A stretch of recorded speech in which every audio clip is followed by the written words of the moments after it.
So today I'm doing a burst tumbler wrap. So I should have shown you in the beginning, but regardless, got my design off of Etsy that I liked, and I cut a square the size of what the tumbler's going to be, and then my design's the same size. The square was white vinyl, and I put the sticky tape over top of it. And now I'm going to sit here and pick all the little pieces out. You can kind of see the cuts here for all the different colors, starting with the darker colors first and then working my way down.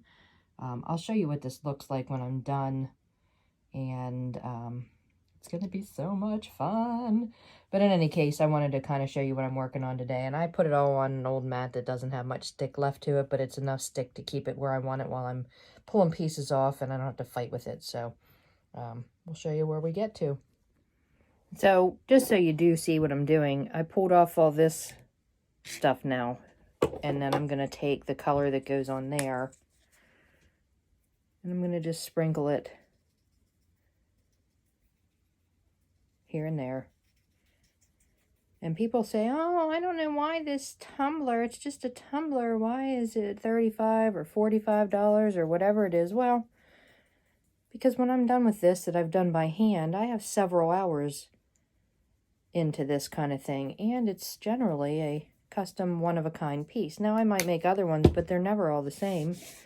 And this is where people sometimes charge too little, and you need to know your worth. And so I just rubbed that on there. And now I'm going to move that kind of aside. Get my piece of catch paper here. I don't know if you can see what I'm doing. And I just take a regular old crappy paintbrush, and then I get that glitter all off of there. When I'm all done with this, I'll give it a nice good brushing and a shake before I add it to the tumbler. But I also will give it a seal with a clear spray or hairspray or something before I actually try to take it off of here, or it will make me absolutely insane trying to get it on the tumbler and not lose all the glitter. So we want to make sure we do seal it on there. So let me move this aside. I'm going to show you my next step.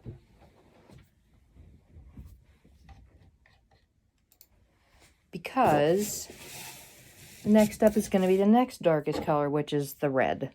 So I'm just going to pick off all the pieces that are going to be red. I take them all off at once, all of the red. And then I'll go in and do that color.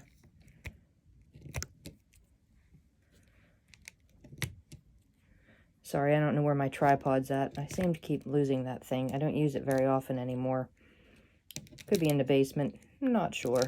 Regardless, just so you see how I get those pieces off. And what I actually use for this double-sided sticky tape sheet is cat scratch paper. Got it off of Amazon.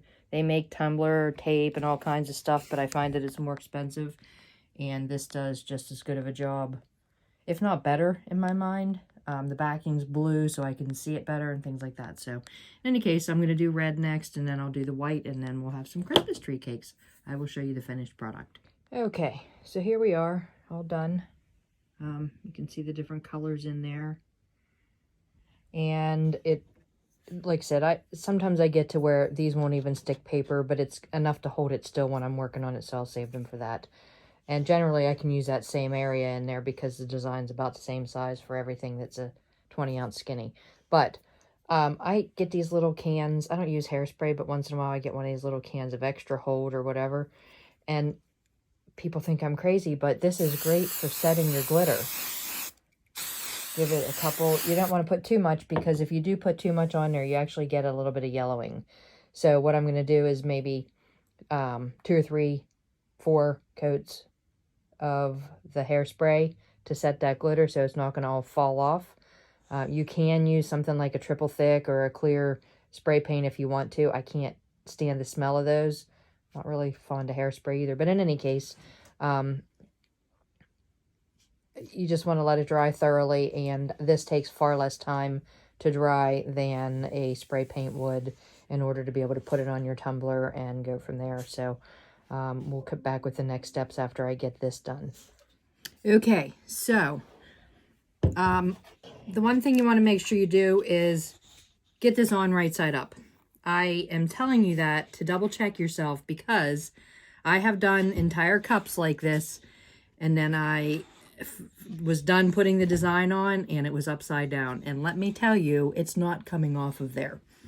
So what I do, I like this table that I have because it has a nice sharp edge. So what I'll do is I'm going to flip this over.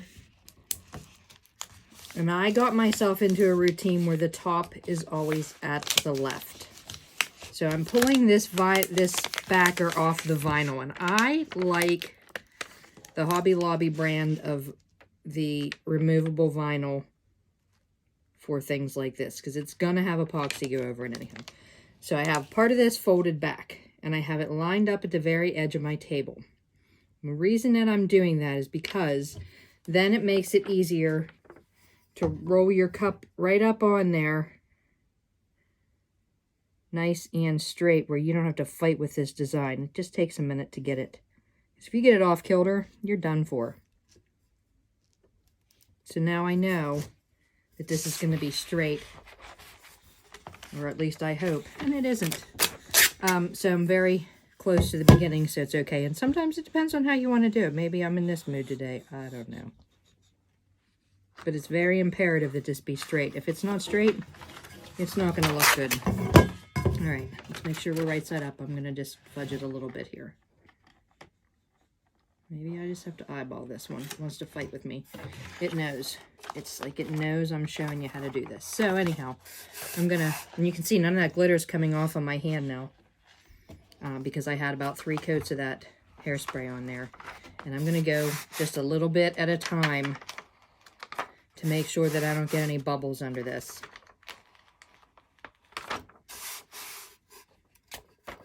And that's why you go a little bit at a time, because you can work a bubble out if you get one like I just had there.